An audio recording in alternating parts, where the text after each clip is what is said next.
ISIS is taking its war of terror to the American homeland, or trying to. An online campaign is targeting 100 specific members of the U.S. military in 11 states, including California, Texas, and Florida.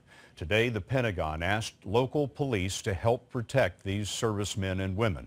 We have more now from National Security Correspondent David Martin. Most of the military personnel on the hit list are from the Air Force and Navy, the two services which have been conducting the air campaign against ISIS. Some of them served aboard aircraft carriers launching strikes over Iraq. Others are based at Dyess Air Force Base in Texas, home of the B-1 bomber, which has been carrying out the most visible strikes of the war, the ones around the Syrian town of Kobani. ISIS has no way to defend against those strikes, which by last count have hit more than 5,300 targets and killed more than 8,500 fighters. Instead, it fired off a salvo from what is proving to be its most potent weapon, social media, the eruption of grisly internet videos and Twitter feeds that spew into cyberspace each day. The hit list first appeared on a Polish site frequently used by ISIS as a propaganda platform. From there, it quickly made its way to YouTube, giving the names, home addresses, and photographs, which we've blurred, of 100 U.S. military personnel ISIS wants killed. Investigators from the FBI and the armed services are trying to determine how each serviceman or woman ended up on the list, but it appears to be drawn from publicly available sources such as news articles, Facebook postings, and phone directories. All the servicemen, some of whom weren't even involved in the air campaign, have been notified and offered security briefings, and local police have been asked to step up patrols in the neighborhoods where they live. Scott, to give you an idea of how unprepared the military is for this social media warfare, the Pentagon did not think to ask YouTube to take that hit list off its website until after a reporter for CBS asked the question, has anybody contacted YouTube? David Martin reporting for us from the Pentagon. David, thank you.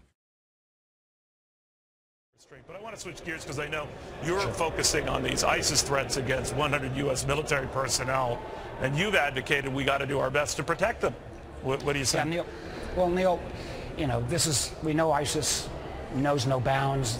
We've all seen their barbarism. We all know they're also savvy with using technology, and their goal is to terrorize.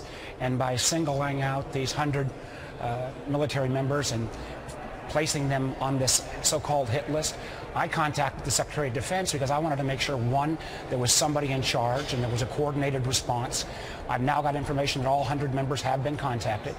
Two, to make sure that members have the kind of assurances and coordination between Homeland Security, FBI, local police, DOD. And three, at least we need to start the conversation about how much we ought to be posting on some of our very public websites, oftentimes where a ship will post its crew members. Maybe we need to rethink some of these things. All right, now, but this opens a new area, again, with obviously the best intentions. I mean, these people didn't ask for this. They're oftentimes their family members, what have you. But that it would be 100 here. It could be hundreds, thousands more in the future.